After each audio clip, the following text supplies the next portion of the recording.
It's all Buckeyes all the time here at the Voice of College Football, Ohio State. Welcome into our Buckeye edition of our call-in show and viewer comment show here on the Ohio State channel. Mark Rogers, MarkRogersTV. For some of you, you join us on both channels, the main channel and over here on our Ohio State channel. For some of you, you're just Buckeye fans and just want Ohio State in scarlet and gray wall to wall, so you just join us right here. Either one is great. My sincerest apologies for being an hour late. 6 o'clock Eastern time is the time that we have set for our off-season schedule in talking Ohio State football each and every week. Again, Tuesday night at 6 o'clock Eastern time right here on the Ohio State channel. So what I aim to do during the off-season is join each one of you for Ohio State-only discussion right here. To complement everything else we provide on this Ohio State channel, which is the segments from our Ohio State live shows with Steve Hellwagon and Tony Gerdeman and Kevin Noon. Also, my conversations with Pat Murphy of Bucknuts and other conversations and other video posts that we deliver here on our Ohio State channel. But we want to supplement that with some live coverage of Ohio State football and direct discussion with you. So the phone lines are open at 860-325-3687. I will also take the comments and questions there in the live chat. I'm also going to go to the videos that have been posted over the last several weeks and see if there are any viable questions or comments there that are interesting or insightful in any way. Maybe amusing, possibly, as well. The Rod Farva in particular, my apologies again for the tardiness. We intend on being here every Tuesday night at 6 o'clock Eastern time. All right, let's see what we've got here in the live chat. We'll go live chat, comments from the videos, and also we'll go to the phone lines, the comments, and the to the videos and the live chat as well. We got Cheryl on the line. Hey, Cheryl, how's it going tonight? The Rod Farva is in the house as well, talking Ohio State football. So anything is on the table concerning the Buckeyes. Anything concerning the Buckeyes. The Big Ten schedule re-release was just last week. And, of course, the Buckeyes have a Thursday night opener at Minnesota.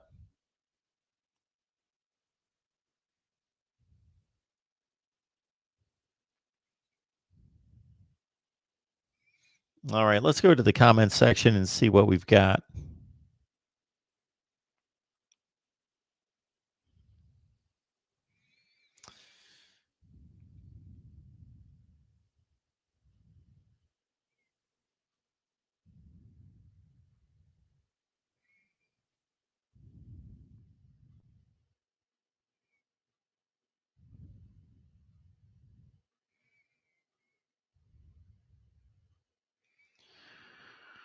All right, comments this week. One in response to the better or worse than 2021. Kenneth Chapman says better. Ohio State secondary never had a chance. Steve Fluva 62 says, ugh, I really don't want to get into this, but this is why I can't stand some Ohio State fans. Not all, but some. Y'all got beat bad, just like Bama did 2 years ago. Sometimes that is what is needed. What did Bama do? They got better. Some coaches left, some players left. They got different strength and conditioning coaches, and they dedicated themselves to winning another one. This 2017 class is the best recruiting class ever. Why? 3 national title appearances and 2 titles. When Ohio State beat Bama in 14, oh my God, all I heard was Ohio State owned Bama, blah, blah, blah. Final score 42-35, a 7-point win. Good for you, but that is not owning. Ohio State won, plain and simple. Just take the L and commit to getting better. They say you learn more from a loss than from a win, so this is your chance. The 2021 season, because it's unlikely Bama will win. Will Ohio State be better were worse in 21. Josh Kennedy says our linebacker should be good. There's 3 juniors ready to step in. That's been waiting in the program.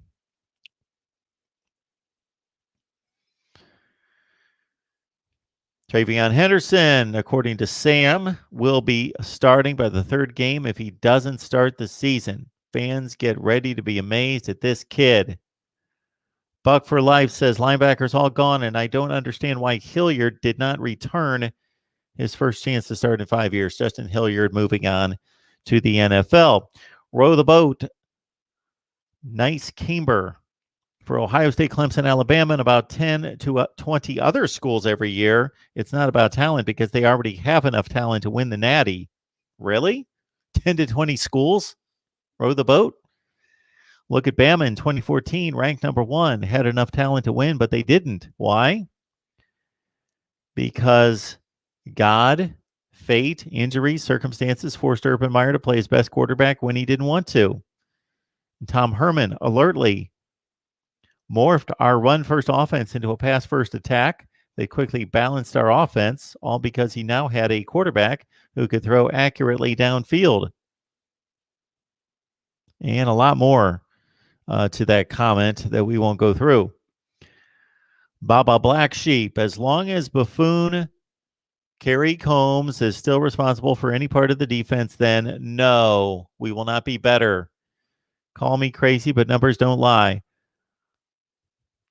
Our defensive rank was 122nd. And can somebody verify that? Ohio State's defensive rank this year was 122? Call me crazy and then sit back next fall and see what happens. I hope for a miracle, but I'm not expecting a better defense. Luke says better for Ohio State next season. They may have the best receiving core in the nation. Not may, they will. Row the boat. Will our coaching staff be any better? If not, then no. Will our coaches' player selection be any better? If not, then no. So according to Row the Boat, he says the coaching staff's bad and the coaching staff in selecting the players. I think that might be a bit of an overstatement. Will our coaches' offense, defensive schemes be any better? No. He's a no across the board. Cody Allen. Thank you for the comment, Cody. I think the Buckeyes will be better simply because there is no way the defense is going to be as bad as it was this past season. I would agree with that. The defense will be better because the secondary will be better and will play together and will probably not suffer as many injuries as they did this year. Baba Black Sheep. I think Ohio State and Bama will play in 3 or 4 of the next 5 title games. CFW says 14-0 for the Buckeyes next season, which is kind of difficult unless they miss a game because of COVID. Because if they're 14-0, they will play in the national championship game then. That would be a 15th game. The Fires show, wait till you RB Henderson and DE Sawyer. So Jack Sawyer, Travion Henderson, of course, in the 21 class. Pingling, go Bucks. Luke says, I don't think Kerry Combs should be the DC. JT was short. Is responding to the record projection that we had courtesy SG1 Sports. We had a record projection video for the Buckeyes, and again, courtesy SG1 Sports. I don't know what the projection was. JT was short says, so Penn State is a 50-50 shot to beat Ohio State, but Michigan is almost a guaranteed win. Penn State lost their whole team to transfers and is a home game. Michigan revamped their staff, is a rivalry, and is on the road. So JT was short, thinks Michigan's got a better chance to beat Ohio State than Penn State does. Trey Welch, Ohio State is not losing in the regular season. Closest games will be at home versus Oregon and at Indiana. And by close, I mean they keep it within 21. So Trey Walsh is expecting a big season. Fred O'Donnell, I don't think we'll lose a game. Our quarterback situation will be just fine. I don't care which quarterback they use. Michael McLeod, Indiana's an easy drive from Columbus. A road game in name only. Aaron Short. I'm a Bama fan. Just looking in, I think there's a good chance of Bama, Ohio State again for the Natty. I like how you came up with the color code analogy. Great idea. Don't know what that was. All right. In response to our video on whether Ohio State fans are worried about JT Tuimoloau coming to Columbus, Eric Johnson says he's going to Oregon.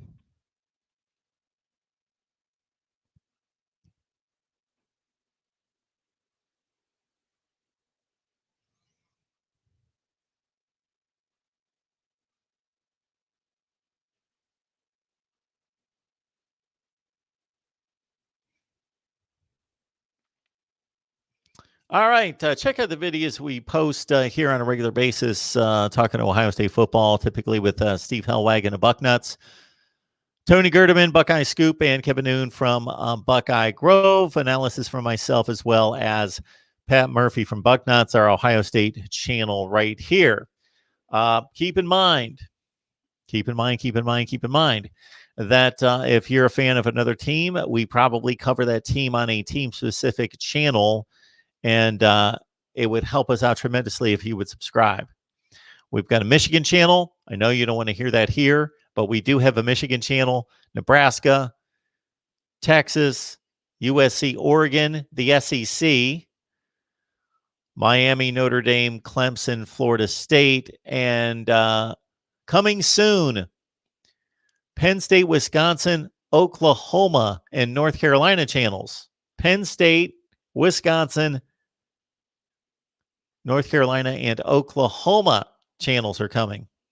All right. Let's see what we got going here.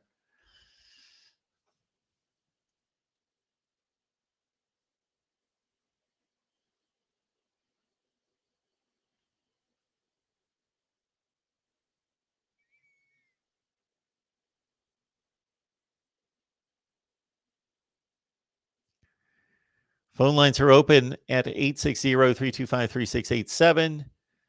I knew this would be a little bit slow moving tonight. And again, I apologize for the late start and would be slow moving tonight. We've got a subscriber base here on our Ohio State channel of a little over 2,000.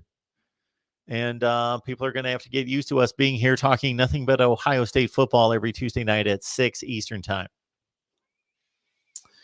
I'm going to cut a video, post it on the main channel of all our live shows, our live schedule each week. So coming up tomorrow, and I know this might be a little bit confusing because we typically run our Ohio State Buckeyes live show Wednesday at 2 o'clock Eastern time on the main channel. But we had to adjust this week and move it to Thursday. So tomorrow at 6, Florida State Seminoles live, and Wednesday at 8 p.m. Eastern time is going to be our call-in show over on the main channel. Then again, Thursday, Ohio State fans, more Buckeyes live coverage with Steve Hellwagon, Tony Gerdeman, and Kevin Noon over on the main channel Thursday at 2 o'clock Eastern. And then I'll be taking calls and talking SEC football on our SEC channel Thursday night at 6.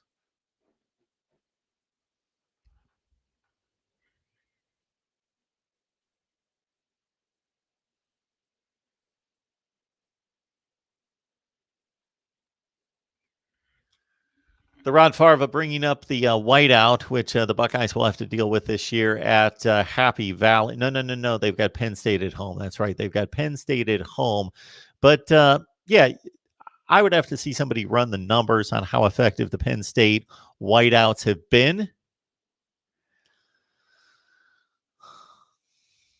I would think that almost every time the Penn State has done a whiteout, it's been against Ohio State or Michigan.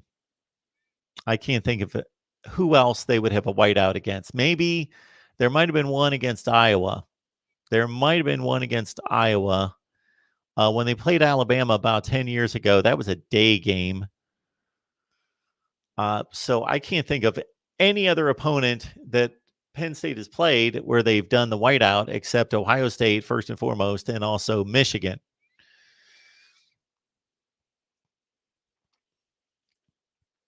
So yeah, it's cool.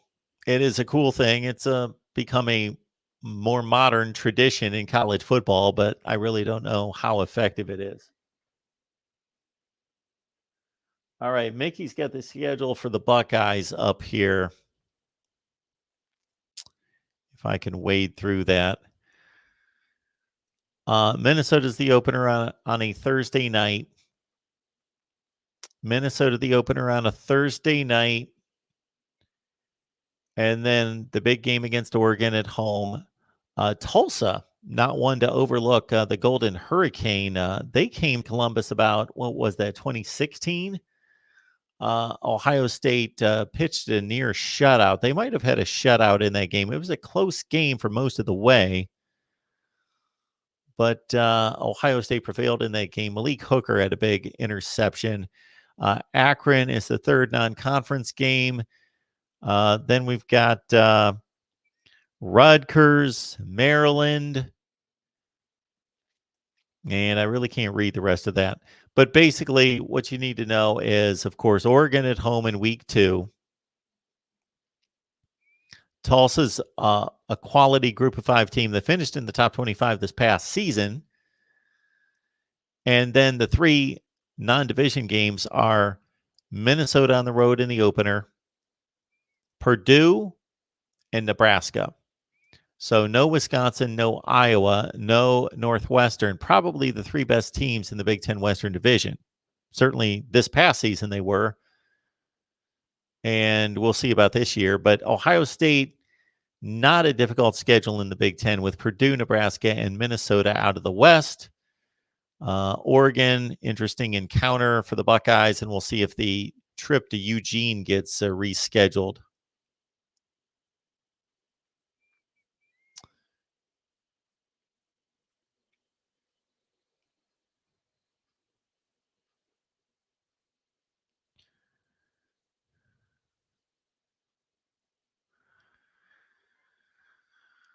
So let's see. Yeah, the Rod Favre. If you go back to the whiteouts at Penn State, 2005 was a difficult one. Penn State was loaded. They played great. They came off a losing season and almost won the national championship. Finished 11-1. Only loss to Michigan on a Mario Manningham last second, and I mean last second, 1 second on the clock touchdown in the Big House.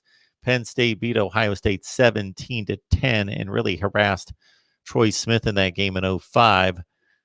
So then Ohio State would have been there in 07. They won that game. They were there in 09. They beat Penn State that year. They were there in 11. Well, at some point, I think the home and home situation got messed up because,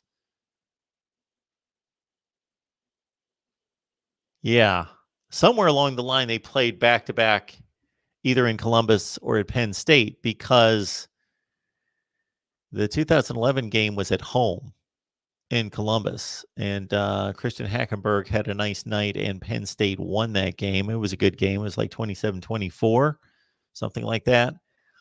So at some point, there must have been 2 consecutive games, I believe, at Penn State, maybe in 07 and 08.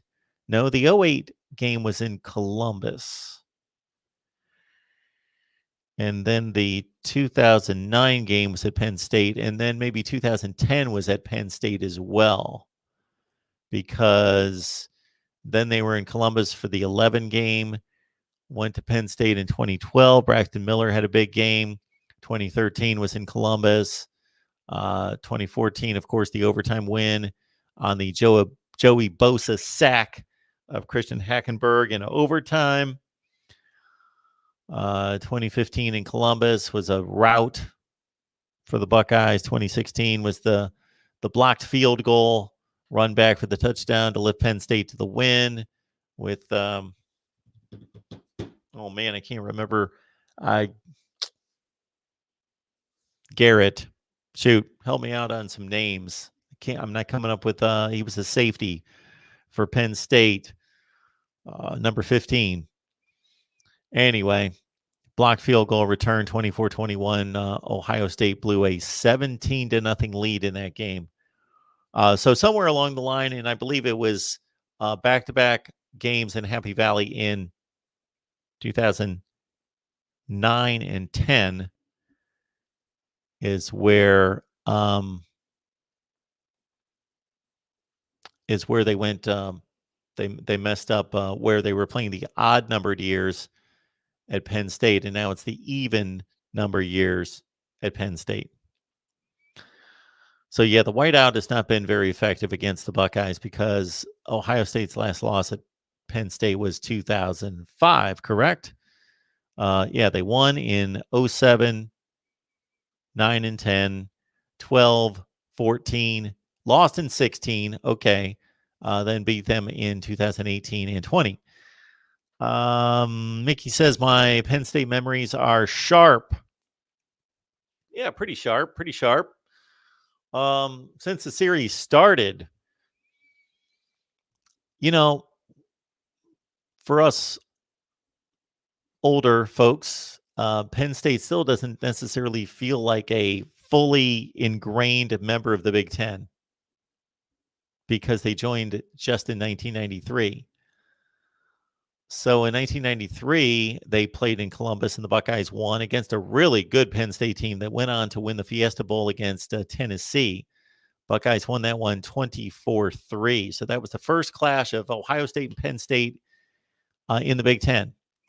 And then in 94, if you recall, that was just the disaster, 35-0 at half. That Penn State team that had a claim for the national championship in 94 just bludgeoned the Buckeyes 69-14. The 95 game was that was the Eddie George touchdown with about a minute left in Happy Valley to win 25-21. No, 29-25. And then in 96, Curtis Enos was having a big year for Penn State, but the Buckeyes really shut him down. 38-7 Buckeyes in 96. The 97 game was a shootout between actually the Buckeyes passing game, Joe Germain and company. D. Miller had a big game. David Boston against Curtis Enos, and the Buckeyes lost 31-27. And then came the 98 game in Columbus, and Troy Smith had a big game. Buckeyes won 31-6 against a good Penn State team in 98. 99 was the loss after blowing a huge lead. The Buckeyes lost at Penn State in 99. That's right. LeVar Arrington and company beat Ohio State 23-10 in 99. The 2000 game was unfortunately the here I go with names again. Names that I've remembered for years. I can't come up with right now. The Penn State athlete that there we go, the Rod Farva 28-25. What I say 29-25. So I was off by 1 point.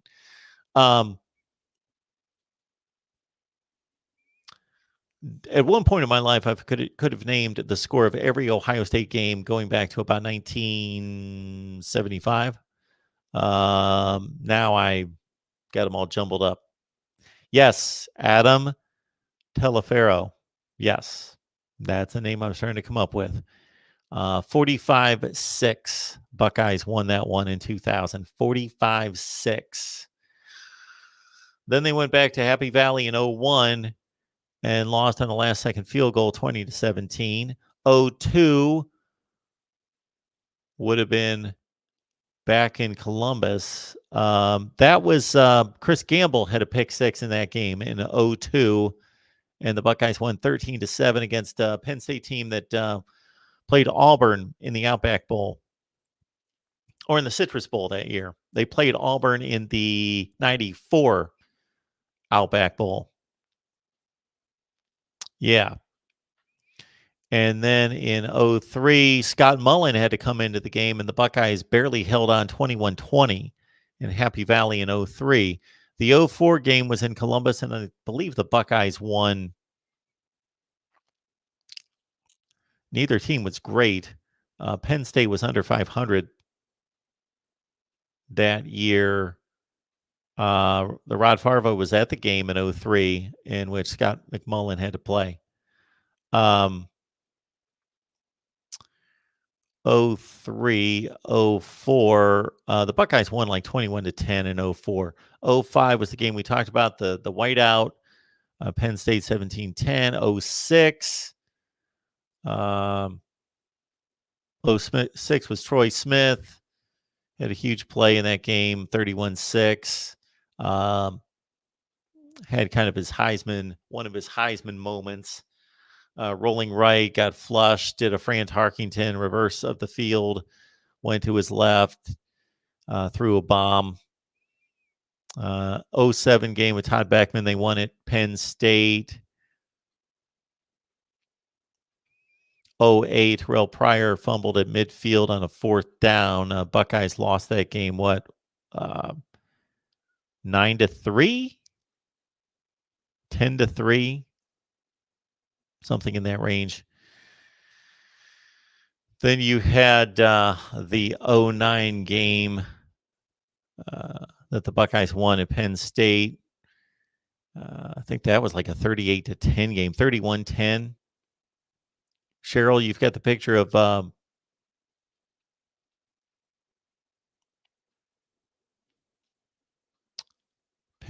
Troy Smith. Then, of course, 2010, 11. I won't go through the rest. The recent games we can remember. 13-6. Yeah, I knew it was a touchdown spread. 2008, 13-6. That's what I mean. I'm losing it for all the scores. All the scores used to be right there. Just like every NFL playoff game in history used to be right there. Now, maybe 75% of them. All right. That's the catalog of Penn State games. Or we could go back to the Art Schlechter debut in 1978 in Columbus when he threw 5 interceptions and Penn State won 19-0.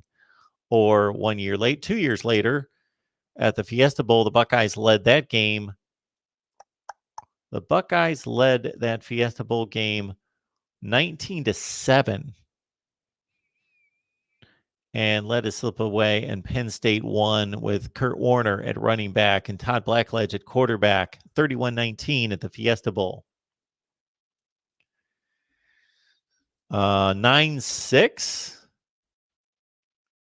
Was it 9-6? 13-6? What'd I say? 10-3?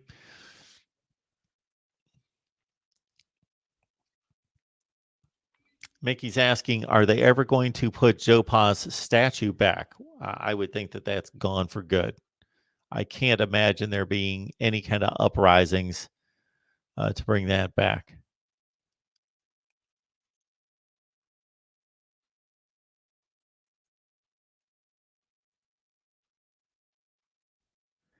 That's right. That was the record for Joe Pa when he and Bobby Bowden were going back and forth. So was that when Joe Pa eclipsed Eddie Robinson or Bear Bryant, one of the two? Of course, Eddie Robinson had the all-time victory lead, and Bear Bryant had the major college football Division I. And then Joe Pa and Bobby Bowden got into that back and forth, back and forth, back and forth. And then Joe Pa had a more successful end of his career than Bobby Bowden did. And let's see, Bobby Bowden's last year would have been in 2009? And Joe Paterno's last year at Penn State was 2011. Ended with a loss against Houston in the what became the Ticket City Bowl. I can't think of it. The Houston Bowl game. See, I'm losing it again.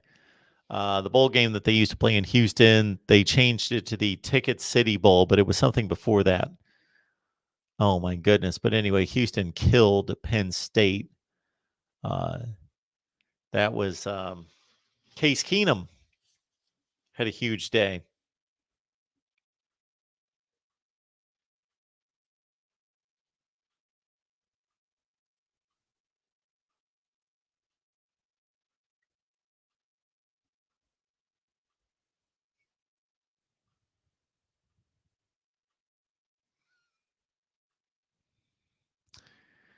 Yes, 2005. That was the year Penn State beat Florida State in the Orange Bowl. Florida State didn't have a great team. They lost a lot of games, but they did win the ACC with 5 losses. I think they might have had 4 losses. I think Penn State was the 5th loss, and Penn State beat them in overtime, 26-23 on a field goal. All right, up to the here and now, Mickey. We are replacing our quarterback, running back, and linebacking group in 2021. Did we dip down some, or are we better with what's coming in? That's the great question, because the quarterback play will not be better. I can't imagine it being better. It could be just as good, considering that Fields had his worst days against the best teams in the regular season, against Northwestern and Indiana. I think Ohio State's going to be just fine at quarterback because they've got 3 studs. And out of 3 studs, the probabilities are that one of them is going to step up and claim the job and be able to show Ryan Day and staff that he can make the right reads, the right throws, handle the offense, be a leader, take command of the offense, deliver the ball, be the guy. So that's why you recruit and sign and stack very talented players at one position at places like Ohio State. Because if the 1 5-star, the high 4-star is a bust, then you've got 2 others waiting.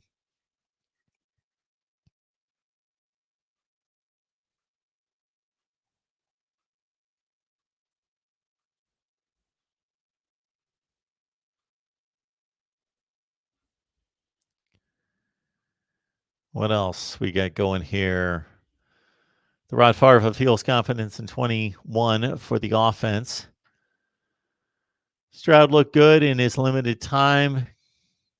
He has Ryan Day to develop him to one of the best wide receiver corps in America as well.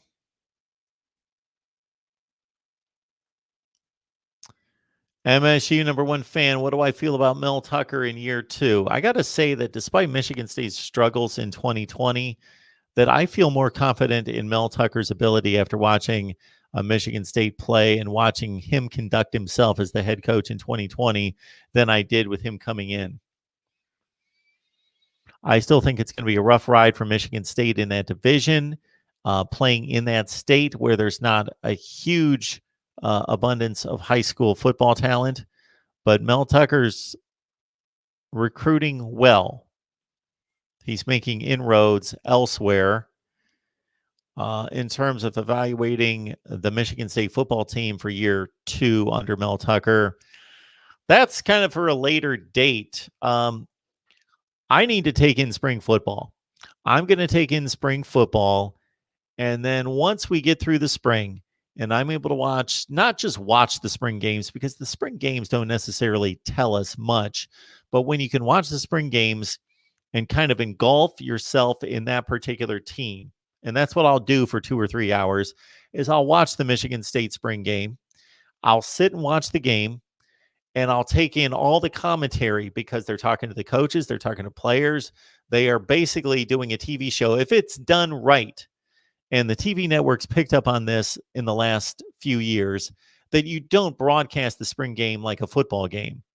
They used to do that. They would broadcast the game almost like a football game, a regular season game, and that's not the way to do it. You use the play on the field is actually kind of secondary to highlighting that particular team, and both teams or that particular team. I'm sorry, that particular team during the game to give us a benchmark to say this is what's been going on during spring practice. These are the storylines. These are the key players. These are the potential impact players. These are the guys coming off of injury. These are all the factors. These are the big time recruits that are expected to step up and contribute this season. And this is the narrative surrounding the program. So I will sit there during a Michigan State, for example, Michigan State spring game, and sit there with the roster. I'll sit there and listen to the commentary. I'll take notes, and I'll be looking stuff up online and be able to come out of that game and think, okay, I got a handle on Michigan State football going forward for this season.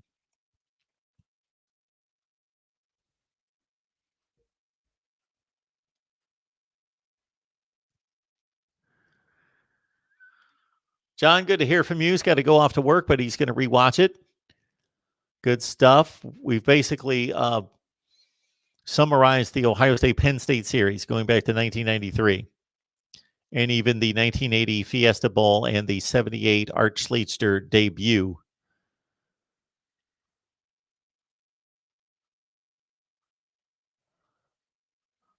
The Rod Farva, my only Notre Dame game I attended was against Penn State, the 92 game where Notre Dame scored the 2-point conversion to win the game. Was that the game in the snow? There was a Penn State Notre Dame game, I believe. I forget where it was, but it was in the snow right around that time. Penn State and Notre Dame had a pretty good series. Mickey B, don't lend him money. Okay. All right. Oh, we're talking about Art Schlechter. Yeah, my guy had his issues once he hit the NFL. Well, before he hit the NFL, he had his issues at Ohio State. Just nobody knew about it outside of those few people that knew about it. 1993 in the shoe in the snow. First year Penn State was in the Big Ten. Was that game in the snow? Yeah, it was. Okay. The 24-3 game. Yeah. The Rod Farva, Mark, have you heard anything new about Washington? I can't seem to find any updates. I don't have any updates, but we'll certainly catch up with that on Thursday with the boys. So remind me then. Please remind me then. Rick Meyer to Reggie Brooks. Yes, two famed Golden Domers. Rick Meyer, of course, the number one pick to the Seattle Seahawks in the 93 draft.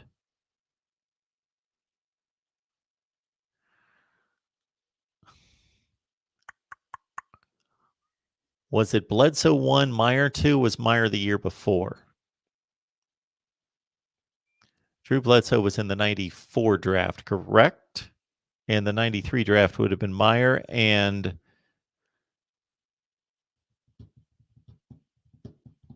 help me out.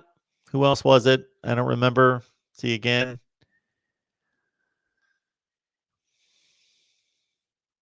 Yes, lots of teams replacing quarterbacks, especially in the Big Ten.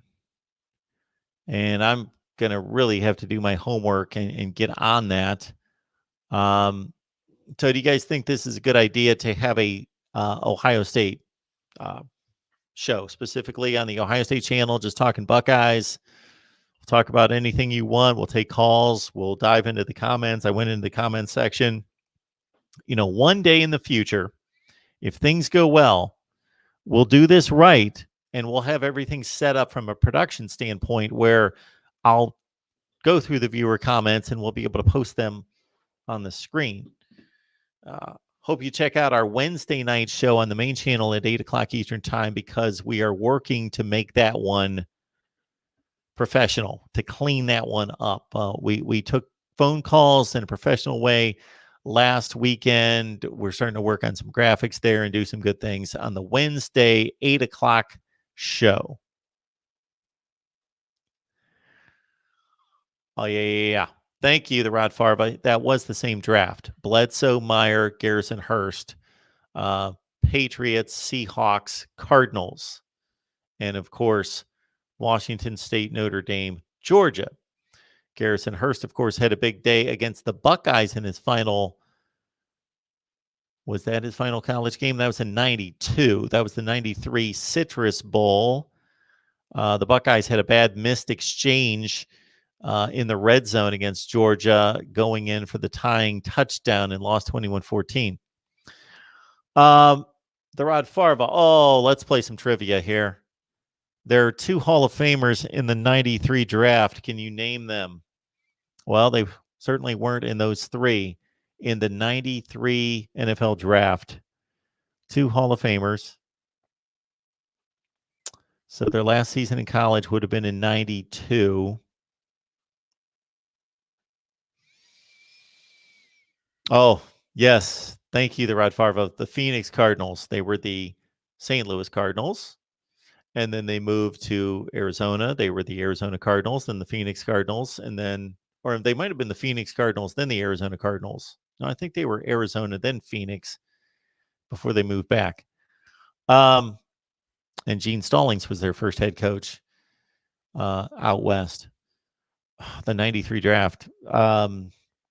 Wow. In the 93 draft, I'm not coming up with them. I really don't want to see the answer because I know who they are. I have obviously I know who the players are, but no,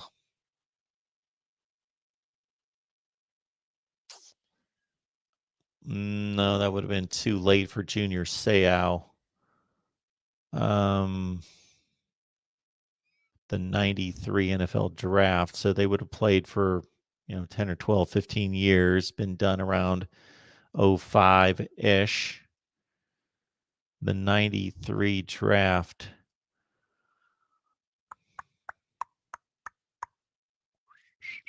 We could be here a long time. That's the problem with doing trivia live. All right. The Rod Farva says 4 total Hall of Famers in the 93 draft. Michael Strahan and Will Shields were taken in the later rounds. Jerome Bettis, Willie Rove, Michael Strahan, and Will Shields, Hall of Famers from the 93 draft. Okay. Bettis, of course, went to the Rams. Rove went to the Saints, Strahan to the Giants, and Shields to the Chiefs. Where did those guys play in college? Bettis, Notre Dame. Rove, don't remember. Strahan played for a small Texas school, Texas State, somebody like that. Shields played. I don't remember where he played. It's as soon as I hear it, it's off the tip of my tongue. Charles Woodson and Peyton Manning finished 1-2 in the Heisman, going into the Pro Football Hall of Fame in 21. Yeah, good call there, Mickey. Of course, that was a bit of an upset, a bit of surprise for most that Woodson won the Heisman over Peyton Manning the year Michigan was undefeated and won the national championship. Louisiana Tech. I knew it was in Louisiana. Yes, Louisiana Tech. I remember that.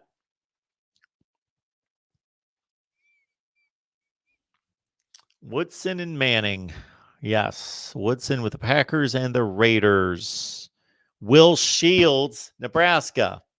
Man, see, this is where I can't do trivia live because if I would have taken the time, I would have gotten both of those. I remember both of those. I remember both of them playing at those two schools.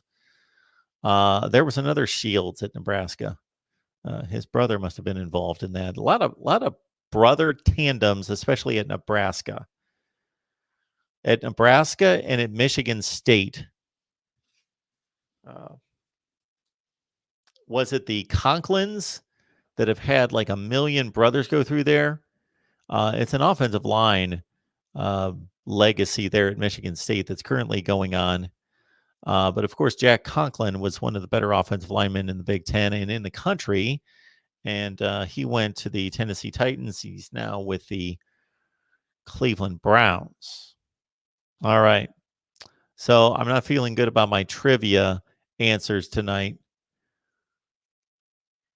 The Rod Farva's favorite brother combo was William and Michael Dean Perry, of course, at Clemson. The Fridge played with the Bears and Michael Dean Perry with the Browns. Recruiter, come to Nebraska and bring your brother. Yeah, they've got the Still brothers. They have the Daniel brothers. Those are just in the teams in the last 2 years. Will Shields at Nebraska. Yes. So that was the 93 draft. So his last game in college would have been the 93 Orange Bowl, in which Nebraska missed a last-second field goal to lose the national championship to Bobby Bowden and Florida State. And then Tommy Frazier and company got it back the next year against Miami.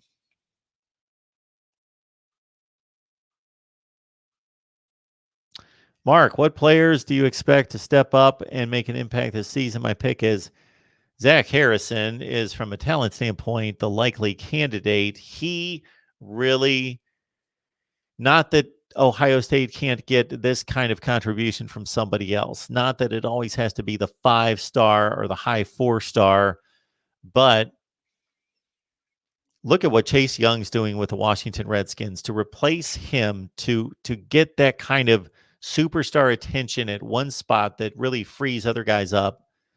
I think Zach Harrison's got to be that guy as well. Who else is going to step up?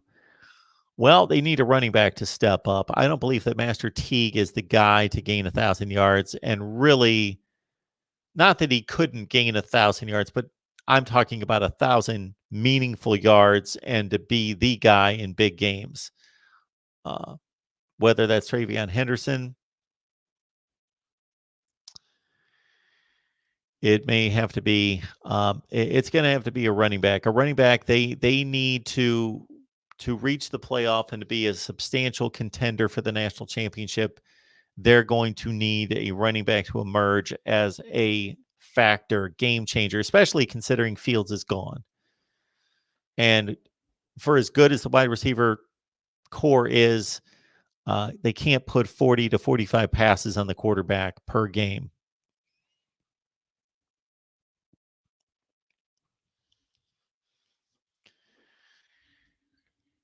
They missed Jordan Fuller and Damon Arnett.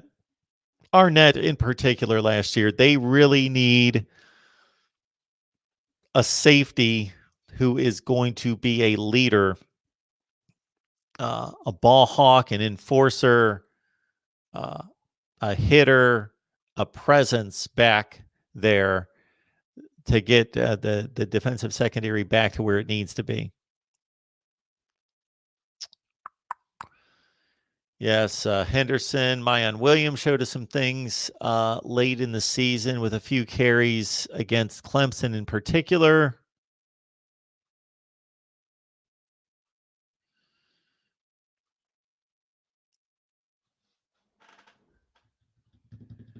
Do have some folks on the line. It's good to see everybody here.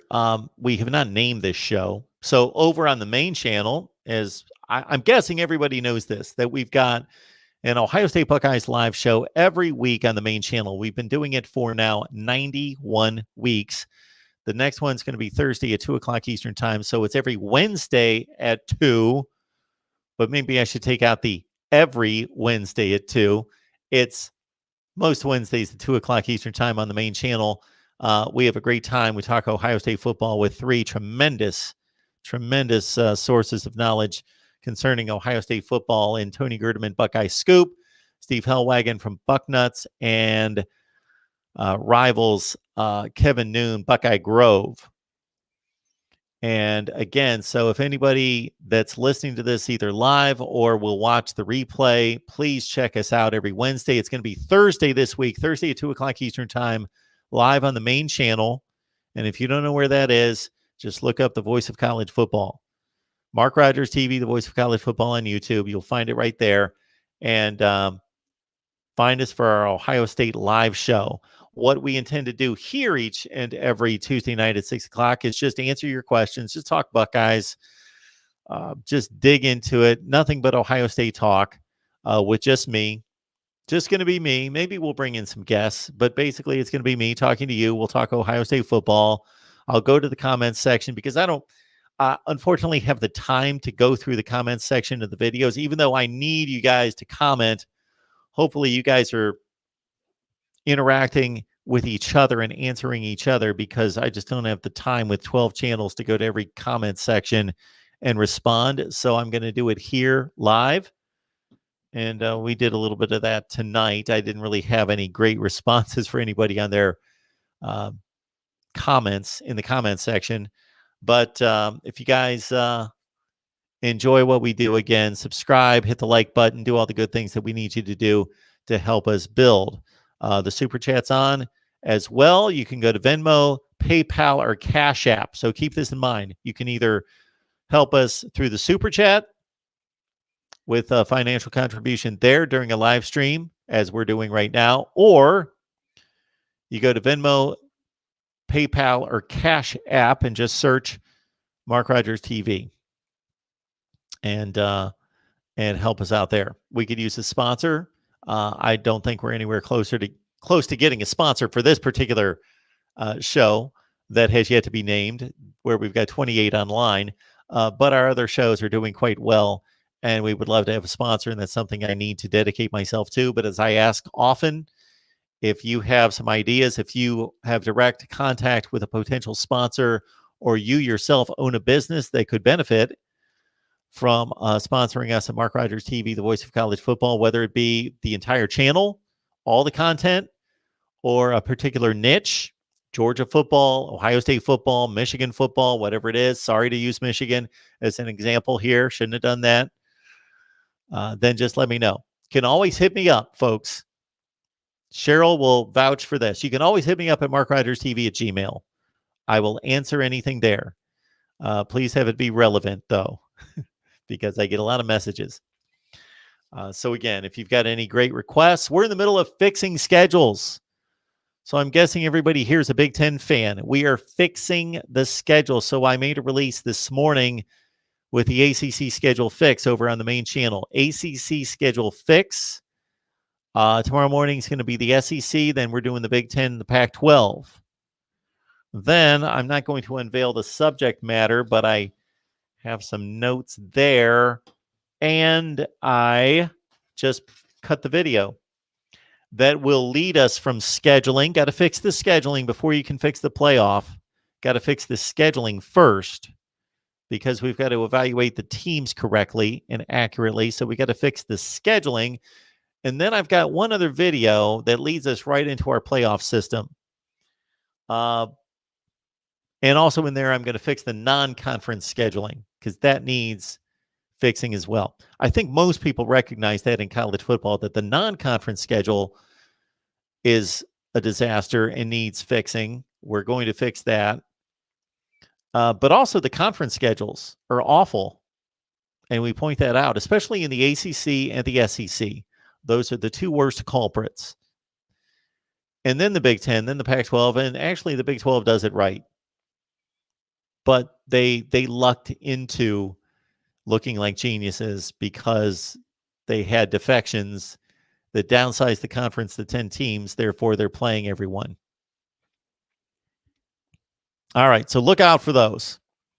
It just doesn't look like it's possible, but I have faith in all of you, because I said during our ACC schedule video, I said if you can get that video to 10,000 views, then I will take everything I just outlined, and I will take all the principles and guidelines and the structure of the schedule that I'm proposing for the ACC in particular, and I will build out the ACC schedule if we get to 10,000 views, because that's going to take some time to do it right. And I'll do the same thing for the SEC, the Big Ten, and the Pac-12.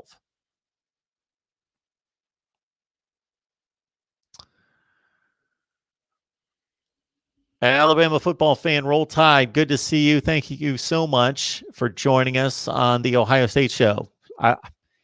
I cannot in any way thank you folks enough who root for certain teams, but still come on the live streams for other teams. It's very nice of you. Very nice of you. So Alabama football fan, roll tide. Thank you so much. Mark Rogers TV, the voice of college football. Who's on the line? Hey, it's Rod. How you doing, Mark? Hey, Rod. I'm good. What's going on? Good. Oh, not too much. Just wanted to talk a little bit about schedules with you, since you were on the subject. So you and I seem to be pretty much on the exact same page when it comes to a lot of the things, especially scheduling the non-conference like a decade in advance. That doesn't make any sense to me. Now, it makes sense maybe 5-6 years in advance. In my opinion, that helps, recruiting. Like say you're recruiting, you got this high school junior say, hey, in 3 or 4 years, we'll be playing Georgia or Alabama, etc. But in 10 years, you're really kind of playing Russian roulette, and no one knows that better than Ohio State, because I'm sure you can remember we scheduled Cal and Virginia Tech way, way in advance when they were consistent top 10, 15 teams. I believe, I want to say they scheduled Cal like when they still had like the Sean Jackson and Marshawn Lynch, and by the time they played those teams, they were not competitive. And then, and then losing to Virginia Tech at home, could have been devastating, but luckily we lucked out there in 2014. But I just want to know, why do they schedule the game so far in advance? I mean, what's the benefit of that? Well, I think what's happened is, so if you think about it, everybody's got 3 or 4 non-conference games. They're going to play a number of those games against Group of 5 and FCS schools. So they're only going to keep 1 and at the most 2 open spots for a Power 5 game. So there are so few of those games that if you're Ohio State and it's 2021, and if you've only scheduled 5 years out, let's say through 25 or 26, then you're looking for opponents and wanting to ensure before they get scarfed up by somebody else that you're scheduling a quality opponent for all those other years. And so it's just become a vicious cycle of everybody trying to stay ahead of everybody else, because you only have so many teams. If you're one of these big name schools, especially in the upper half of the Power 5, that you only have so many spots to fill and so many schools that you want to go play. Therefore, you need to get ahead of the curve and go get them locked up before somebody else does. Yeah, that makes sense. But I mean, at the same time, though, I mean, it's a crapshoot, because you're kind of counting on that team to still be consistent, in that long period of time. And as you know, there's coaching changes, there's turnover, there could be NCAA violations, there could be all sorts of things that happen. So I mean, I get it why they do it, but at the same time, I think it's a little risky. So, which is why I kind of prefer to doing it more about 4 to 5 years in advance. But but it's still, what how you said it though makes perfect sense. So, I was curious as well though, like what was your big issue with the Big Ten scheduling? So let me go back real quick just to wrap up a couple more comments about the scheduling. So it's like if some particular school that was a heavy hitter, a top 25 type school, took your approach, I agree with what you're saying. I don't like to see these games scheduled 12 and 13 and 15 years in advance. But if you're the only one taking that approach, then everybody else is taking up opponents and you get left behind. So as soon as enough schools take that approach, then you get left behind if you don't. It's almost like and I don't want anybody to take this the wrong way, but this is just an analogy. This is just an example. If every school was cheating in the Big Ten and getting away with it and winning, and let's say Minnesota was the only one not cheating, and even though they were just set dead against cheating and wanted to do it the right way, but they're going 2-10 every year, at some point they're going to be like, well, everybody else is doing it and not getting caught, so we're going to have to do it as well. It's if you don't take that approach right now in scheduling, then the good opponents, the quality opponents, aren't going to be there. My issue with Big Ten scheduling, well, if I explain it too much, then nobody's going to watch my video that's going to be out in 2 days. But I just have an issue with the number of points in Big Ten scheduling. I do think that the Big Ten schedules are better than the SEC and the ACC. And again, I explain all that. Right. Yeah. I mean, I wasn't trying to get you to, Sure. give up, your shows, but like I was kind of, because a pattern that I noticed too, and I kind of put this in a comment in here, is how it seems like the SEC and really the ACC do a good job protecting their better programs. Not scheduling the tough games back to back, like the Big Ten love to schedule Penn State and Michigan back to back for Ohio State, or in 2015 we had to play Michigan State and Michigan back to back, and I don't understand.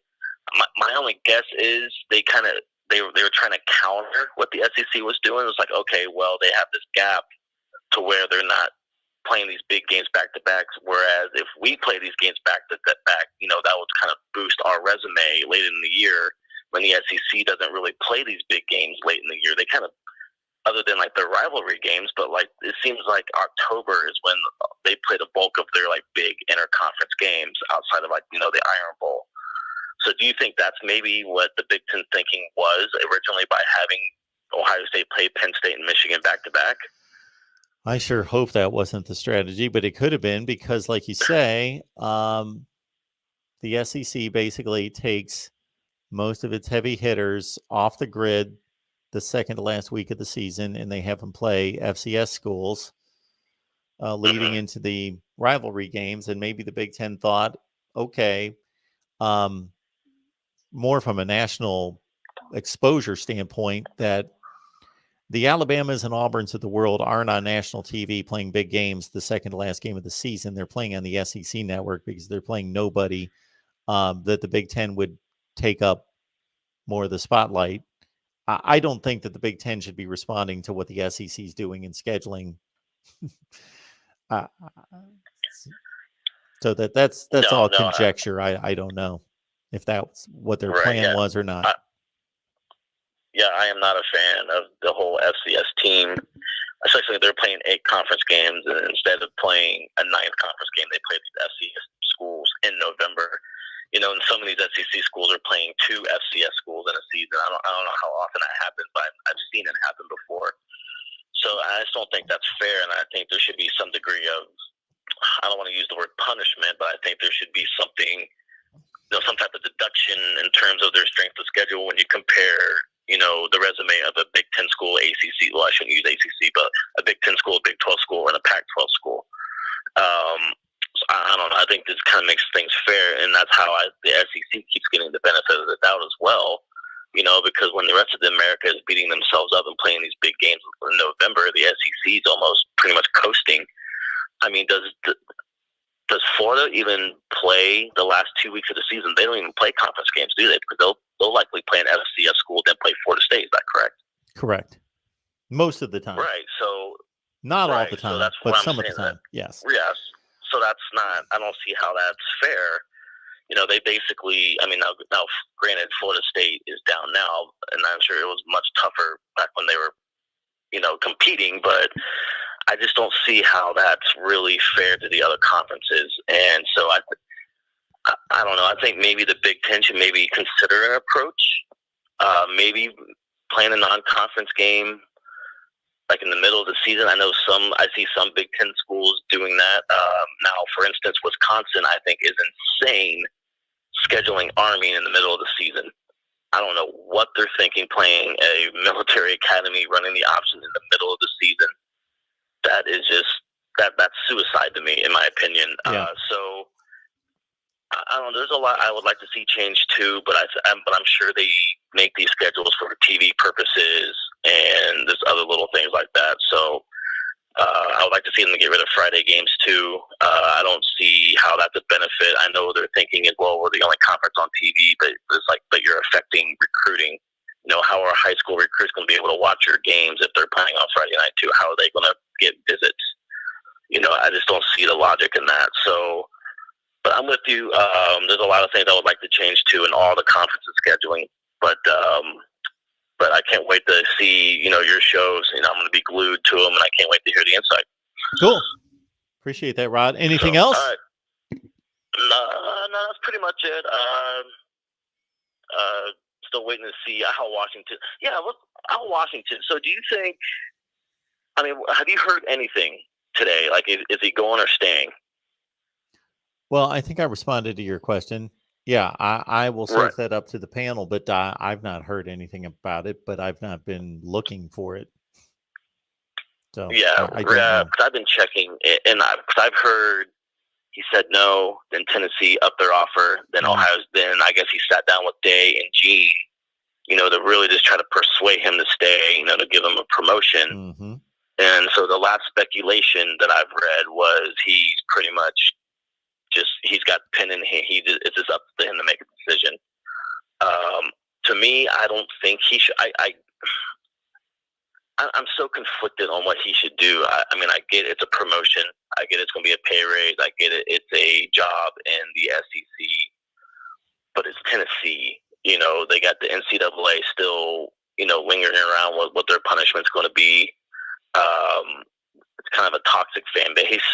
He's never called a defense before, and I've read some of the Tennessee comments. Is like, they're concerned that he hasn't coached in the SEC. He hasn't really recruited in the South, which I think is kind of ridiculous because he recruits on a national landscape. So I think he would do fine in that aspect. But what concerns me is considering the Tennessee situation with the NCAA sanctions coming. Then they're going to have a depleted roster. They're likely going to have a bowl ban of recruiting restrictions and all that. I think he may be being set up to fail there.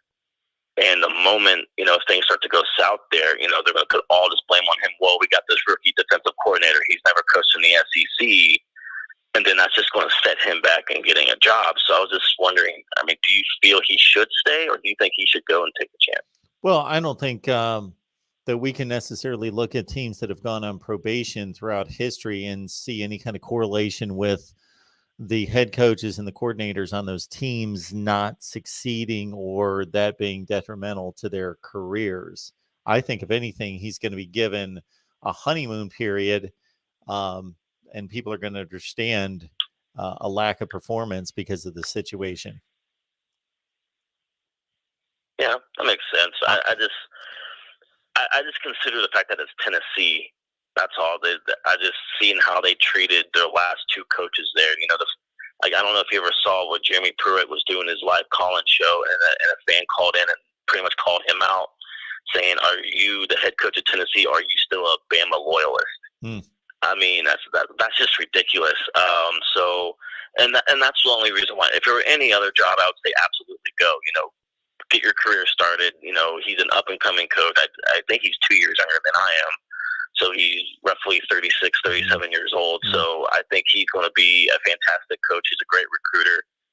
And obviously I would hate to see him go, but at the same time, I would just hate to see him fail. That's the only really concern I have. Well, I would say that if he's able to get that kind of job, he certainly can wait for the next one. It's going to come. So he doesn't have to be desperate to get a big-time job, because if he can get a Tennessee job, then he can get another one. Agreed.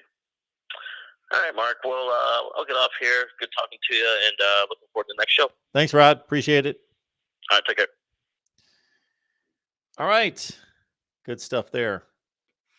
Yeah, we will have to dive into the Al Washington situation on Thursday with our guys on the Buckeyes live show on the main channel. That's Thursday at 2 o'clock Eastern time, and that's if nothing happens between now and then.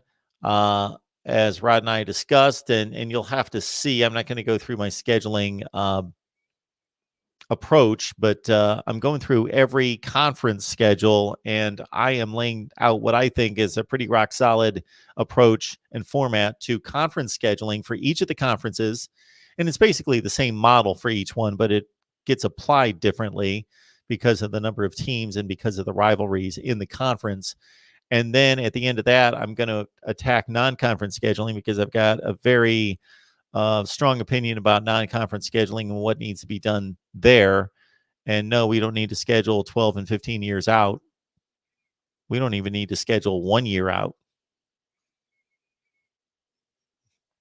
Imagine this. Imagine that pick your date, May 1st every year is the college football schedule release. For those of you who pay any attention to the NFL, you know that when the NFL releases its schedule every offseason, it's like a holiday. Social media is jam-packed with comments. There are studio shows all over the place on the major networks, on Fox Sports and ESPN, talking about the NFL schedule. And I sit there and I think this is the most overrated sporting event there is, the release of the NFL schedule. Because if you know anything about the NFL and how it approaches its scheduling and what the format is, you can guess 12 to 13 of the games off the top of your head for any team. For any team. If you said, Mark, tell me what the Detroit Lions schedule is going to be next year, I could rip off 12 or 13 of the 16 games. So to release the NFL schedule and make it out to be a national holiday is just ridiculous. But hey, the NFL can get away with it. It's that popular and people care that much. So What would be more intriguing, more interesting, would be more unpredictable, would be the release of the college football schedule every year. And I will go more into that again when I release my video on non-conference scheduling, because that's the way it should be done. If you can,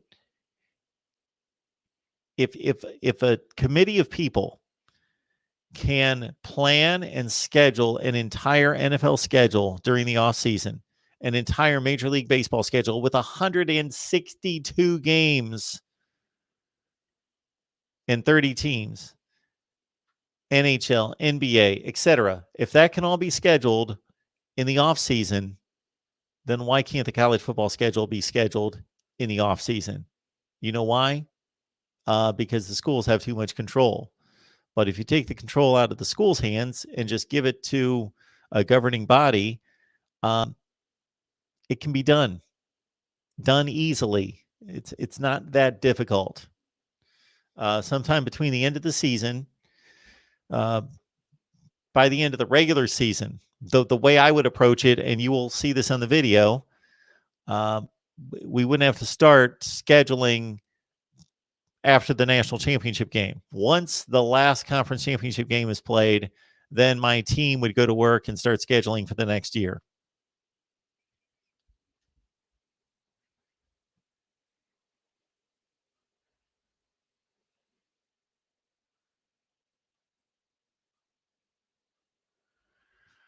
Rod says teams are nuts to schedule big non-conference games in week one. Look how many times it hurt Michigan. Well, it hurt them against Alabama, of course, but I think they would have gotten blown out anyway. What year was that? 2013? Michigan. Michigan played Florida in week one, and that turned out well. 2017, they blew out Florida. Michigan with a big week one game. They played Notre Dame for years and years and years. A lot of the time that was a week one game. Luke, good to see you. Yeah, they lost to Notre Dame in 2018. That was a week one game in South Bend. They lost to Utah. Okay, yeah, that was remember Jake Butt made his debut in that one. That comes to mind. That was Jim Harbaugh's debut, of course. I think that was a little more prominent than Jake Butt, but I just remember Jake Butt catching a touchdown pass in that game, the App State game in 2007. That would not be a big game opponent. That's them scheduling an FCS school and losing, of course, in historic fashion. Yeah, I'm catching some of your examples, but I'm not saying you're wrong. I'd have to go through and look. But yeah, the Utah game in 15, but that was Harbaugh's first year head coach. Notre Dame in 18. Both those games were on the road. They've played Notre Dame a whole bunch in openers down through the years. Not recently, much, but down through the years. It's worked out for Alabama. They've been able to take on the big non-conference opponent in week one. Michigan, Wisconsin, Virginia Tech, Clemson.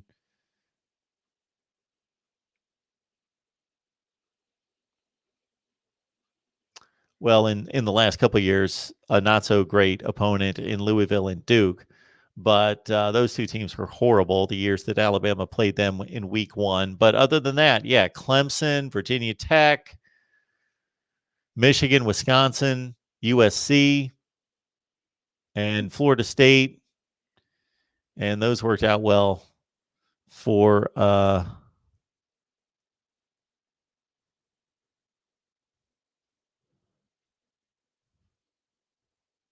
Brad. How's it going? Good to see you. Thank you so much for joining the live chat. We appreciate that. Want to remind everyone that this is a business. This is what we're doing. We're building out college football channels. So we've got this one, Ohio State. We've got Michigan, Nebraska. We've got Texas, Oregon, USC, the SEC, Notre Dame, Clemson, Miami, and Florida State. Maybe I missed a couple. We are launching Penn State, Oklahoma, Wisconsin, and North Carolina. And we've got a website underway, maybe two, and all sorts of stuff we're working on. So this is a venture that is taking time and effort. We've recently purchased all sorts of gear that needs to be hooked up and ready to roll in terms of cameras and tripods and switchers and audio boards and so forth and so on. So your individual contributions are welcome. Join us on Patreon. It costs 17 cents per day. 17 cents per day. Join us on Patreon, $5 a month. That would be a tremendous. So we need to get Patreon to 1,000, 2,000 people, something in that range. I think we're sitting at 49. So I think a good goal would be to get Patreon to like 500 by the end of the year. Let's see. Mark, how many games do you go to in a normal non-COVID season? Well, Adam, if you keep track of my channel, you would notice that I'm sitting here talking college football with all of you every day, and including on Saturday from noon until like 2 o'clock in the morning. So the last time I went to a college football game was in 2017. I went to a game. 2015, I went to a game. 2014, I went to a game. There are no games around me, for one thing. So basically, as a fan, I've gone to 5 or 6 college football games. Most of the games that I've attended in my life have been working, reporting as an anchor reporter. So I've been to, the Liberty Bowl and most of the SEC stadiums and Ohio Stadium and the Georgia Dome and those places for games. But that was in a working fashion, SEC championship games.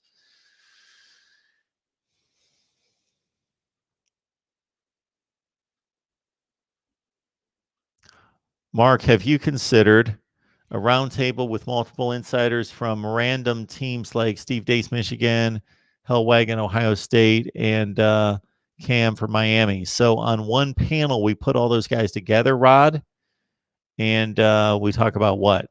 I'm sure we could talk about something, but I would need to give that a little bit of thought.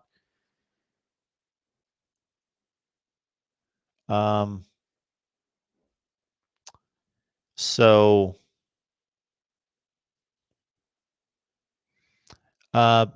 understand this. What I'm scheduling right now, I don't know if anybody caught Pigskin Pete's comment during our college football coast to coast show on Monday, but basically Pigskin Pete said the number of people that you schedule already, that must be a full-time job in and of itself. Before you do anything, before you record anything, edit anything, go live, before you and believe me, there is like 10 times more to what you don't see than what you see.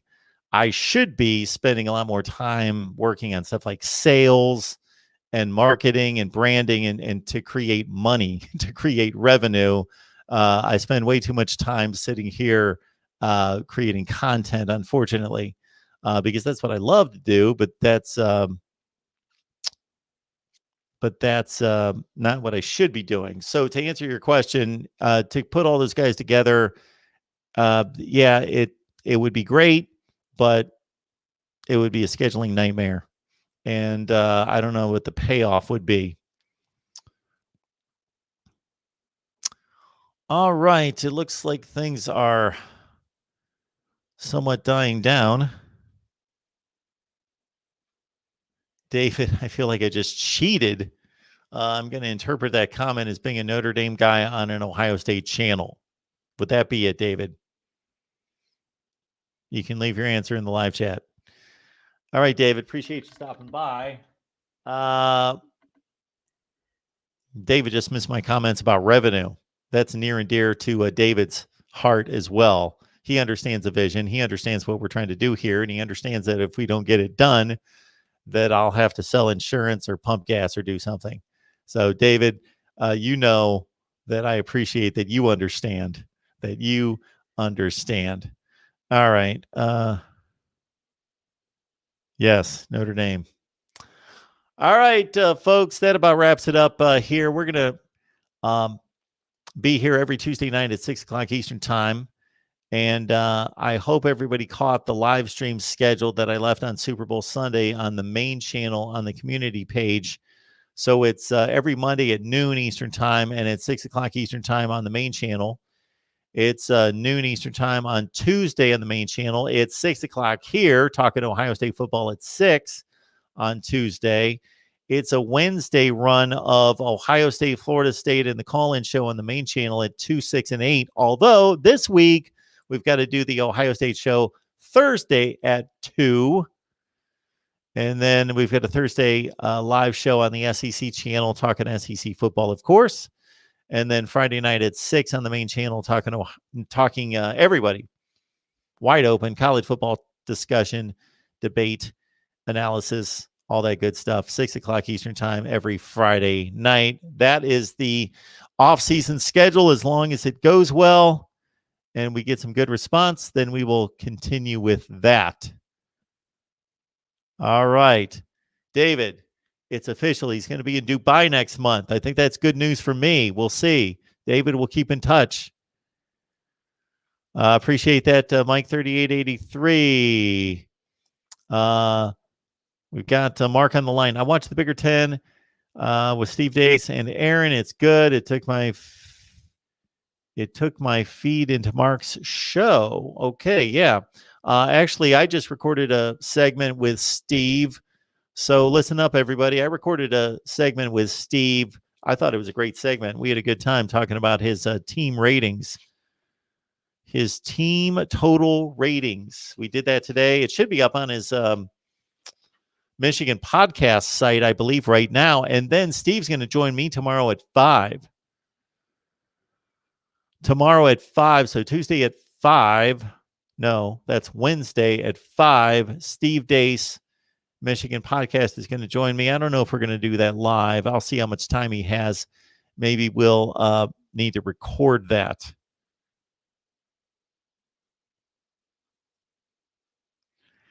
There you go, the Rod Farva. Check me out on Steve Dace, Michigan podcast. Check it out right now. All right, everyone. See you soon. That means tomorrow at 6 o'clock Eastern time, Florida State Seminoles live.